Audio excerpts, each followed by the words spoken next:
Olá, boa tarde. Meu nome é Mariana e, juntamente com a Amanda, nós fazemos parte do grupo de Pesquisa em Extensão em Nutrição e Envelhecimento, o GPNUT, da Universidade Federal do Rio de Janeiro, Campus Macaé.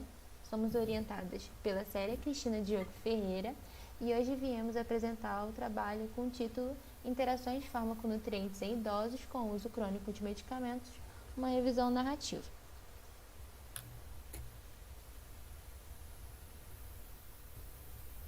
Bom, aqui nós temos nosso sumário, né? Vamos falar da introdução, dos objetivos, da metodologia, dos resultados da discussão e a conclusão.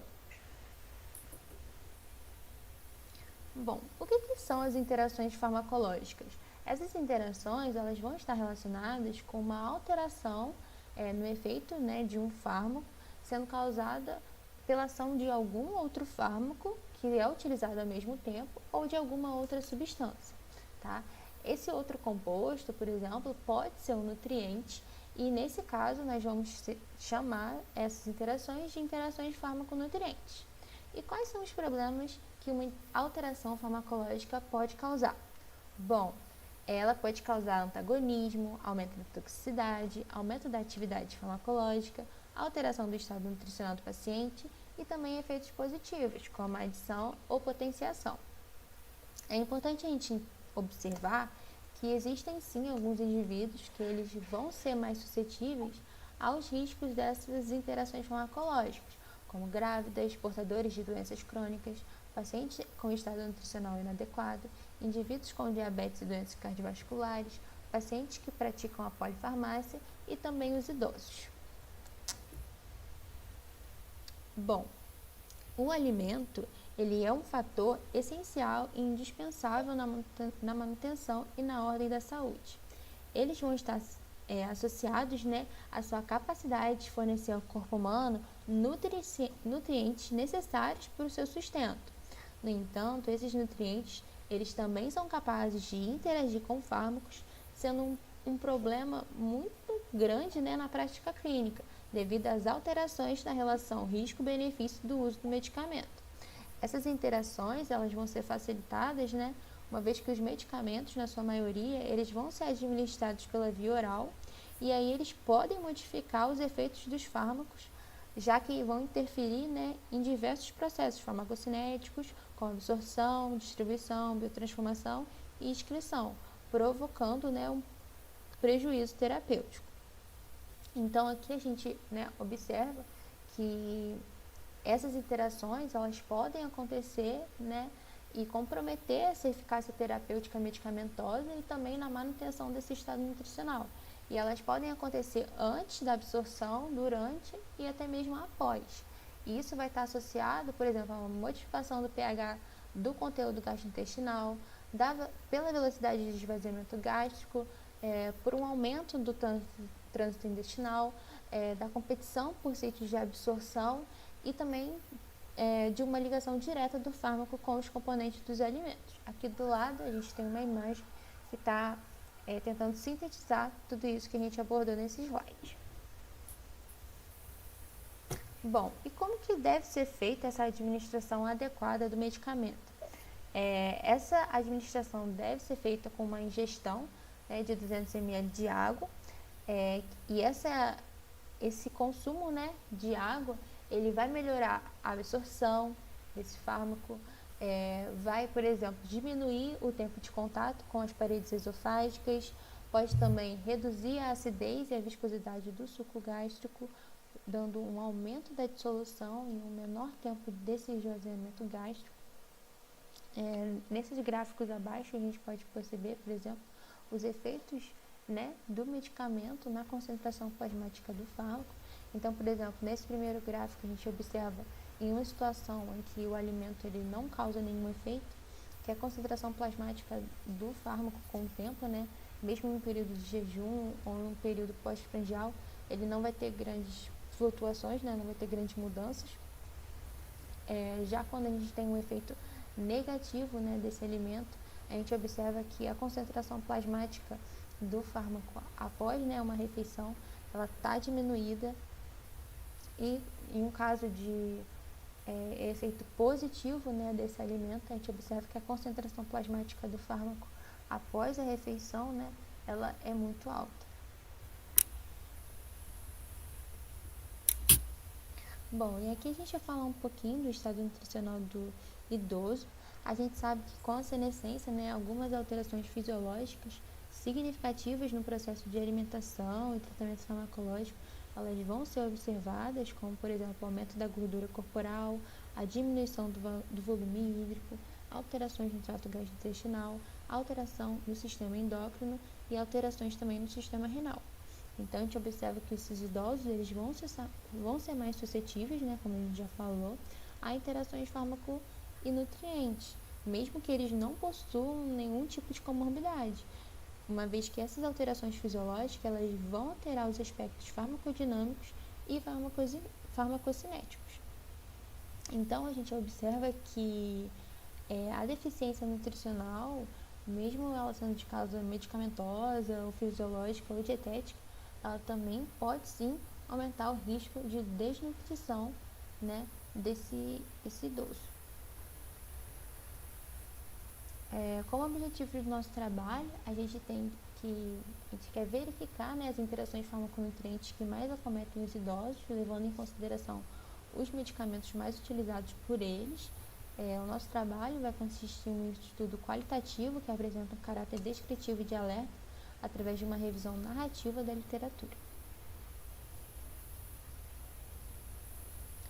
Como metodologia, né, a gente fez uma busca através dos bancos de dados PubMed, Cielo, Elsevier, protocolos periódicos CAPES e o Google Acadêmico, e selecionamos no período de 2008 a 2021, e selecionamos um total de 10 artigos, que tiveram como público-alvo de estudo os idosos também, e os principais medicamentos utilizados no tratamento de doenças do sistema cardiovascular, endócrino, renal e nervoso.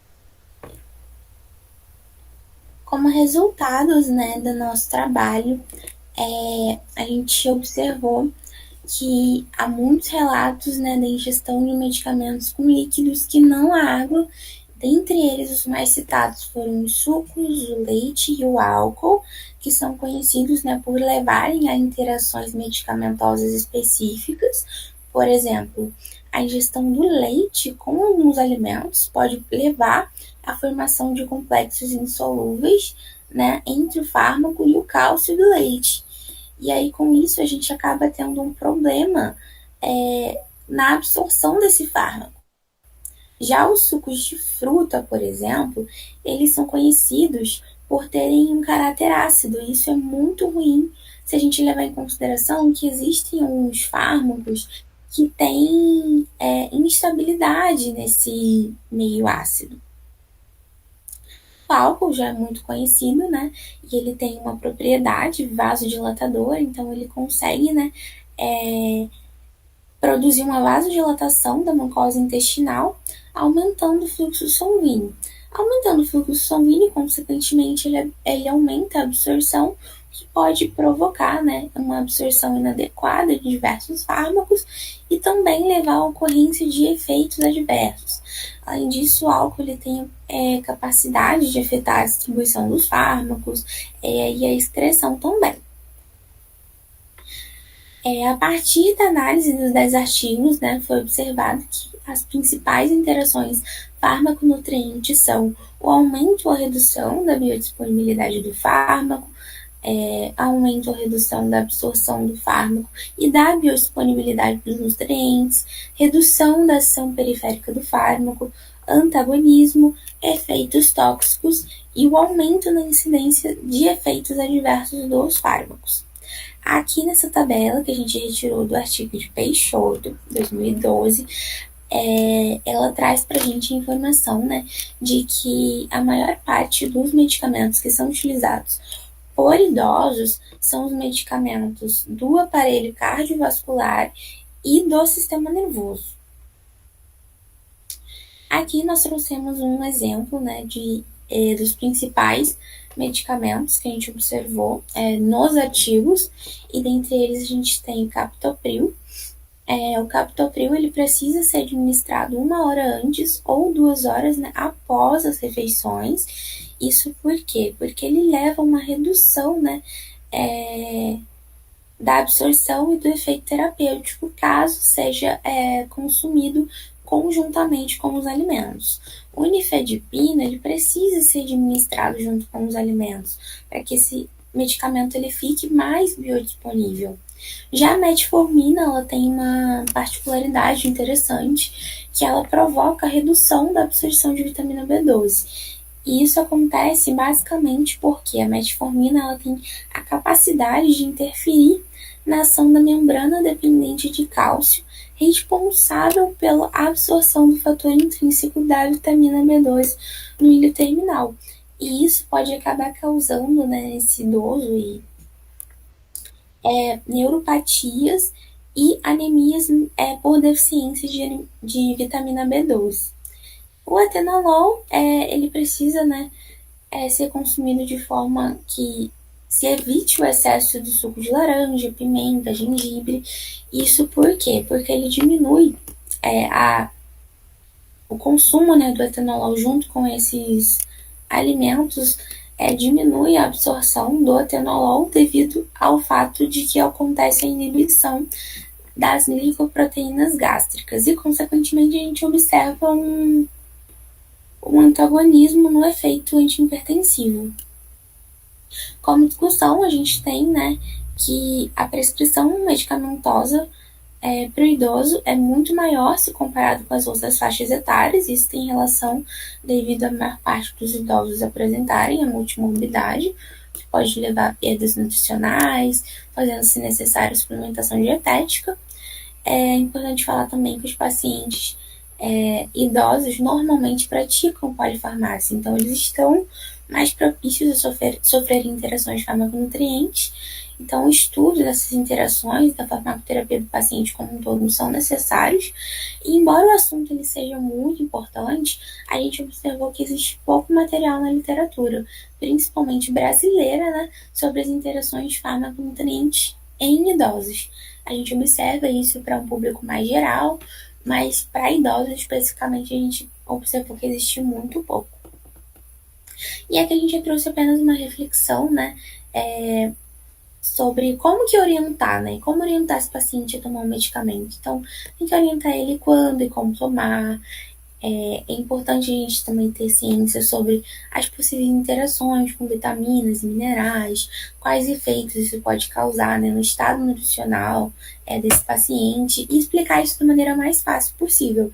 Como você pode induzir isso falando, poxa, toma medicamento X, evitando alimento tal, ou bebida tal, tantas horas antes, tantas horas depois, para que dessa forma a adesão à terapia seja mais fácil. Além disso, também tem uma atenção com os recipientes, porque muitos podem ter reações de hipersensibilidade. Um outro ponto muito importante salientar aqui é que o farmacêutico e o nutricionista não podem alterar a prescrição feita pelo médico, mas que a equipe multiprofissional pode e deve trabalhar conjuntamente, né? Tanto na vigilância quanto na atenção às interações farmacológicas do tipo fármaco-nutriente. Aqui a gente, com esse trabalho, observou que essas interações farmaconutrientes elas vêm majoritariamente do uso incorreto dos fármacos e da falta de orientação adequada sobre o uso deles, que esses problemas eles podem, né, afetar a qualidade de vida do paciente, né, e levar ao abandono da terapia medicamentosa, e que eles também poderiam ser amenizados caso o idoso ou seu cuidador fossem orientados previamente sobre a forma de uso adequada. E, além disso também, e como eu já falei, o acompanhamento criterioso de um idoso por uma equipe multiprofissional é imperativo para a qualidade da farmacoterapia e para a adesão do paciente ao tratamento. Essas aqui são as referências que nós utilizamos para a realização do nosso trabalho, e muito obrigada!